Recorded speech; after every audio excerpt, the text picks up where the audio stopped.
अस्सलाम वालेकुम dear students, welcome to my channel. बहुत इंटरेस्टिंग प्रॉब्लम लेके आए हैं। x power 8 is equal to 2। Find out कर लेते हैं x की क्या वैल्यू हो सकती हैं। चलिए स्टार्ट कर लेते हैं। x to the power x power 8 is equal to 2। दोनों साइड से पावर 8 लेते हैं तो यहाँ पर भी पावर 8। तो इसके लिए हमारे पास एक रूल है, x power a whole power b is equal to x power a and b। यानी एक बेस के ऊपर दो पावर्स हों तो दोनों पावर्स प्रोडक्ट होते हैं।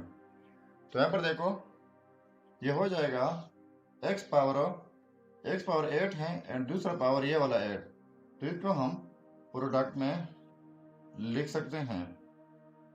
ठीक है, is equal to 2 power 8।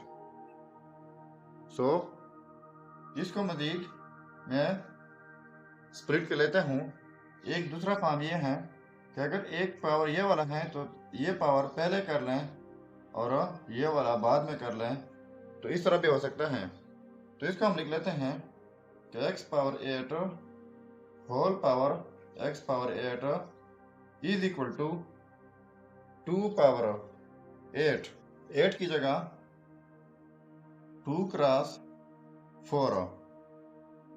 So x power 8 whole power x power 8 is equal to, इस रूल के तहत जब दोनों पावर प्रोडक्ट हों तो कोई भी सूरत हम लिख सकते हैं, जो कि मैं लिख लेता हूँ 2 पावर 2 होल पावर 4।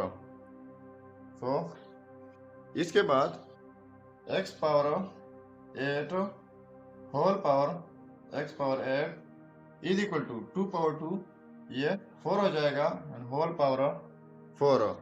तो इसके लिए हमारे पास एक रूल है कि x power x is equal to y power y।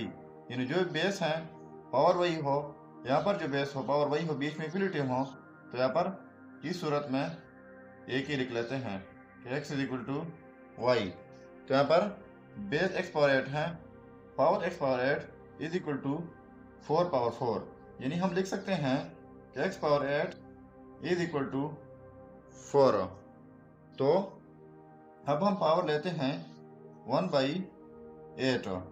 तो x power 8 cross 1/8 is equal to 4 power 1/8। तो कैंसिल आउट हो जाएंगे। तो x इज इक्वल टू 4 की जगह मैं लिख लेता हूँ 2 पावर 2 होल पावर 1/8। तो फिर से एक रूल के तहत ये दोनों पावर प्रोडक्ट हो जाएंगे, तो cancel out x is equal to 2 power 1/4 आ जाएगा। x 2 पावर 1/4 हम लिख सकते हैं कि 4th रूट ऑफ 2। सो यह है हमारा रिजल्ट। अब अगर इसी रिजल्ट को हम चेक करना चाहें कि वाकई हमारा रिजल्ट ठीक होगा या गलत, तो यहाँ पर x की जगह ये वैल्यू पुट कर लेते हैं और चेक कर लेते हैं कि हमारे पास ट्रू आता है या नहीं। तो देख लो, तो डायरेक्ट मैं लिख लेता हूँ 4th root of 2 and 4th root of 2 power 8। ये 8 पावर जो है ये इसका है, इज इक्वल टू 2। अब देखो 2 4th रूट ऑफ 2। अब ये जो है ये आपस में सिंप्लीफाई कर लेते हैं। पहले ये जो है 2 पावर 1/4 है एंड होल पावर 8 है, इज इक्वल टू 2। तो ये कैंसिल आउट हो जाएंगे, 4 1 दर 4 4 2 दर 8। सो ये 4th रूट ऑफ 2 एंड ऊपर जो है 2 पावर 2 रह गया, इज इक्वल टू 2। अब देखो 4th root of 2 and 2 power 2 ये 4 हो जाएगा इज इक्वल टू 2। अब यहाँ पर 2 पावर फोर्थ रूट जो है इसको हम 1/4 लिख सकते हैं, एंड दूसरा पावर जो है वो होल में लिख लेता हूँ 4 इज इक्वल टू 2। तो ये पावर और ये कैंसिल आउट हो जाएंगे, 2 इज इक्वल टू 2। सो इसका मतलब ये हुआ कि हमारा रिजल्ट जो है x is equal to fourth root of 2 ये 100% ठीक है। Thank you.